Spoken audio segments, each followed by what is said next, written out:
السلام علیکم ورحمۃ اللہ وبرکاتہ۔ محترم ناظرین، استقبال ہے آپ کا ہمارے یوٹیوب چینل الہند اسلامی ٹیوب پر۔ ناظرین اکرام، تبلیغی جماعت کے متعلق ایک اور بڑی اچھی خبر یہ آئی ہے کہ دہلی کی ایک کورٹ نے تبلیغی جماعت کے 200 انڈونیشیا کے ساتھیوں کی ضمانت منظور کر لی ہے۔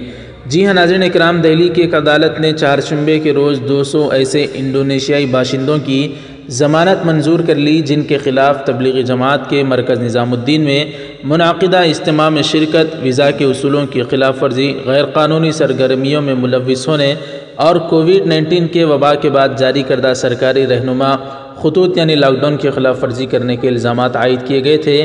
چیف میٹروپولیٹن مجسٹریٹ گور موہینا کور نے غیر ملکیوں کو ہر ایک پر 10,000 روپے کا ذاتی مچلکہ پیش کرنے پر ضمانت منظور کر لی ہے۔ ناظرین اکرام، پیسوں کی کیا بات ہے کہ پیسے آج رہیں گے، کل جائیں گے، پھر آ جائیں گے۔ اصل چیز جو ہے وہ انسان کی آزادی ہے۔ ہر 10,000 روپے کے جرمانے پر ہر شخص کی ضمانت کو دہلی کی ایک کورٹ نے منظور کر لیا۔ بہرحال یہ ایک اچھی خبر ہے۔ ناظرین اکرام، آپ کو ہم یاد دلا دیں کہ کورونا وائرس کے چلتے لاک ڈاؤن جب نافذ کیا گیا تو تبلیغی جماعت کے جو ساتھی لاک ڈاؤن سے پہلے آ گئے تھے، اب وہ دوبارہ کہاں جا سکتے تھے جب کہا گیا کہ ہر شخص جہاں ہے وہاں ہی رہے۔ مودی جی نے کہا تھا، تبلیغی جماعت کے ساتھیوں نے اس پر عمل کرتے ہوئے جہاں تھے وہیں رک گئے تھے، لیکن گودی میڈیا نے کس طرح سے اس معاملے کو اچھالا تھا، آپ اس سارے معاملے سے بخوبی واقف ہیں۔